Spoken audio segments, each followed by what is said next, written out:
Hi, my name's Mesky. I've loved inflatables and plush my whole life. I've dedicated a large portion of my life to collecting and preserving these beautiful creatures. During that time, I've learned a lot, and I want to share that information with you so that you can better care for your collection and you know what to look out for. If you have any questions or a topic you want to see covered in one of these videos, just let me know in the comments. So for starters, in these next couple of videos, anytime I say inflatable, I'm specifically referencing vinyl filled with air that has a valve for inflation. Air blown, bounce houses, latex balloons, all of those things are going to have a different care procedure, and I'm not familiar with that. So you're going to need different information if you're trying to take care of those guys. So much love, everyone. I hope that you find some information in these videos useful, and I hope that you and your floaty friends get a long, happy life. So pool toys, at least the ones I'm talking of, are made with PVC, polyvinyl chloride. PVC has a lot of different uses in a bunch of different industries, everything from construction to food packaging, and of course my favorite, all can be made with PVC. However, PVC in its natural form is actually quite brittle, and you might be wondering, how can something like this, something that's so soft, be made from something that's brittle? And it's thanks to a magical set of chemicals called plasticizer. Think of plasticizer as molecular polymer lubricant. It gets in between the hard parts of the plastic molecule and makes them soft. It makes them stretchy. You're going to use different formulations of plasticizer for different items. So a piece of construction grade PVC is going to have a different type of plasticizer than what a pool toy has, and it's going to have different amounts. We used to have ones called phthalates. Those were banned back in, I think, 2008. A lot of people think that those were better, but a lot of people also said they cause cancer or something like that. So I don't know.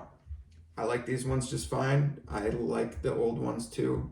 If one gives me cancer, maybe I guess I shouldn't use that one. But, you know, I guess I'm willing to take that risk for what I love. But if parents don't want to take that risk when they're just buying a beach ball, I get it. So no shade. I still got the things I love. We're good. There's different formulas based on what their final use is going to be. There's cold weather formulas, hot weather formulas, formulas for more UV exposure. All those different things can kind of fine tune how this plastic, how this PVC is going to react to its environment, how long it's going to last, and all that good stuff. Plasticizer, like most chemicals, is going to be more soluble in some things and less soluble in others.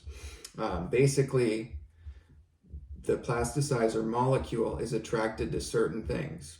Some people here might understand being attracted to something that's a little bit different than other people.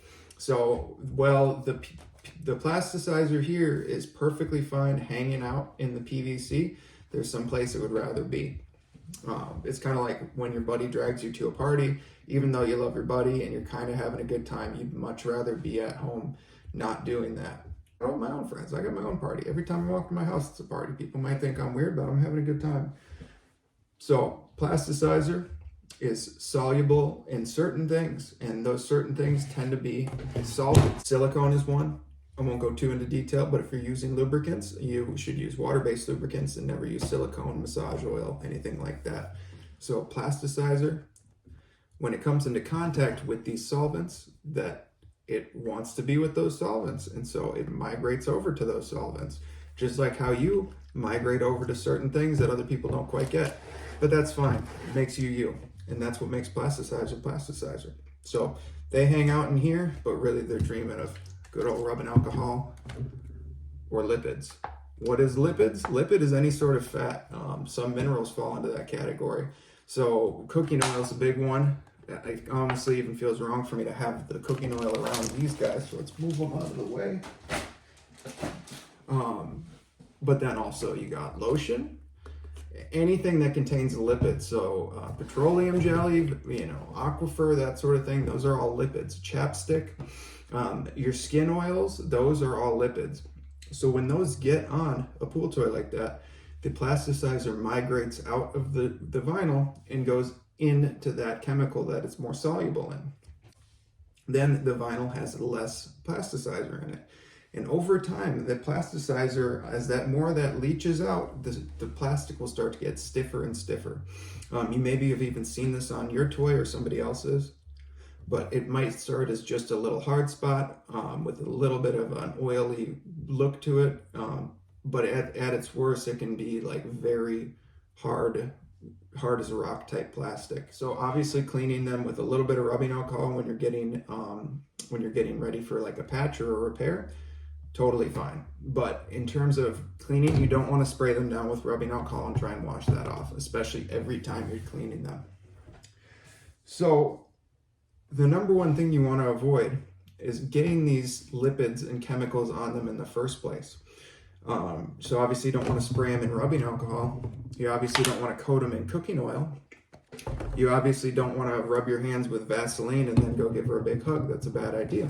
But what about the small things, the oils on your skin, in your hair, all that sort of things? Even just eating some food and having some grease left over on your fingers. So you want to avoid getting those chemicals on those things, because that's what's going to happen. And I don't mean to call her those things. That's not how I feel. But she's heard of me. Her name's Rose. She's sweet. She's a Gen 2 Puffy Paws Sea Dragon, if you're not familiar.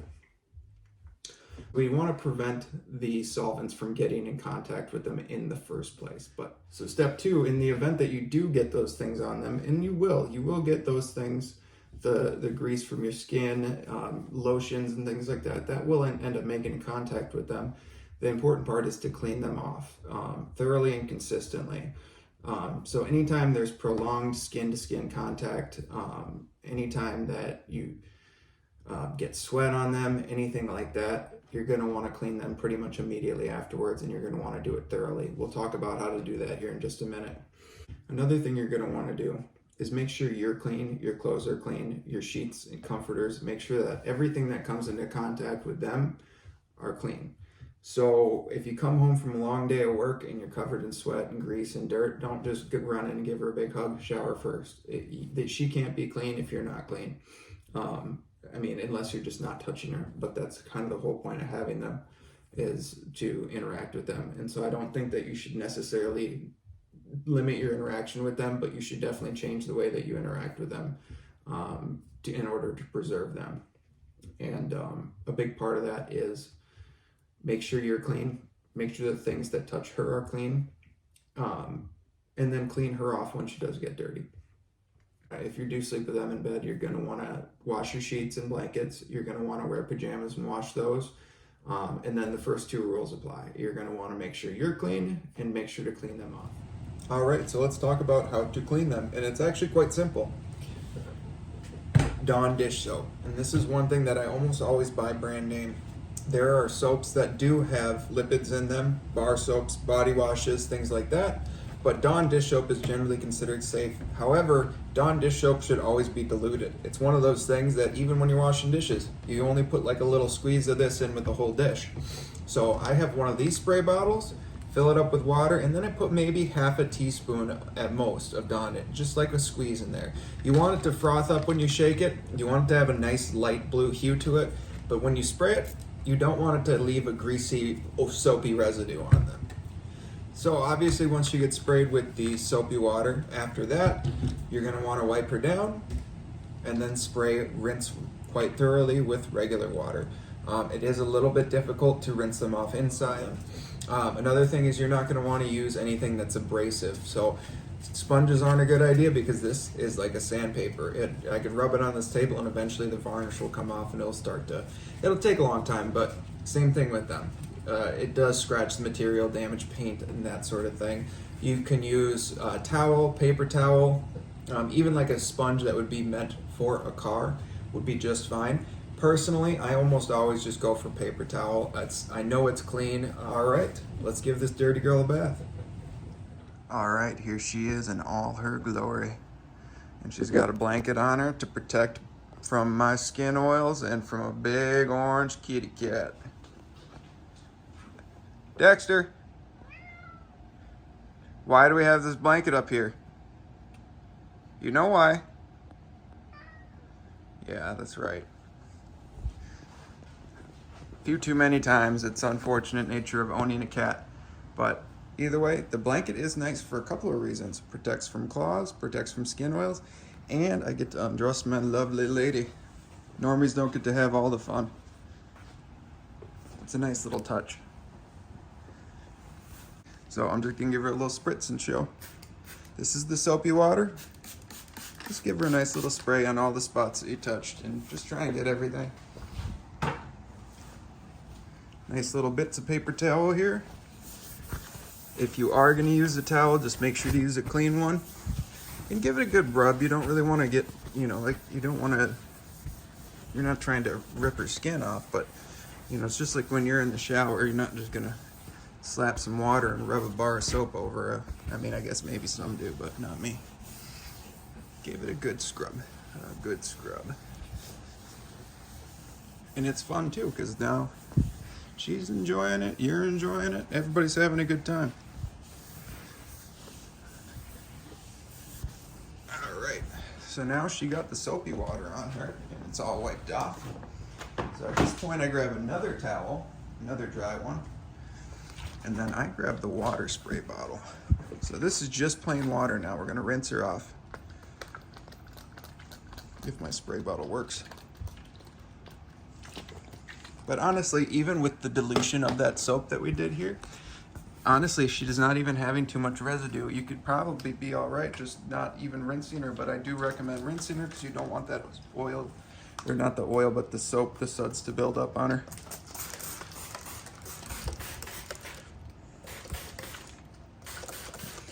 And give her a good spray like that. And then again, we got her. This is a new towel, one that doesn't have the soapy water on it. Just give her a good dry like that.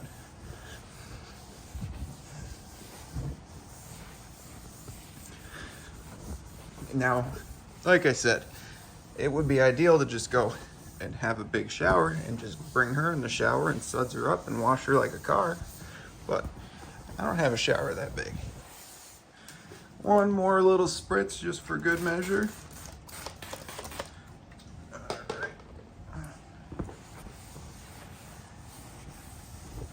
Give her a good wipe. And again, you're gonna wanna do this on all the parts that make contact with your skin, or any lotions, things like that. Or if it's just, you've had her up for a couple of days, weeks, and you know that you bumped into her nose a few times, and give her a little spritz and spray on the nose. Actually, I'm gonna do that. That's not too good as far as the cleaning goes because I don't have any soap on it, but anyways, that's all right. She's good, nice and clean now. Let her dry off a little bit. And then just put the blanket back on her. And you can always give a little check, make sure there's no soap residue. So it's one of those things that if you get in the habit of doing it every single time, especially after periods of prolonged skin contact or skin-to-skin contact, anything where there's sweat involved, you take them out to a beach, take them out to a pool, just get in the habit of making sure to clean them off real good. And, you're going to get it. It's one of those things that these guys, if you take care of them, they will take care of you.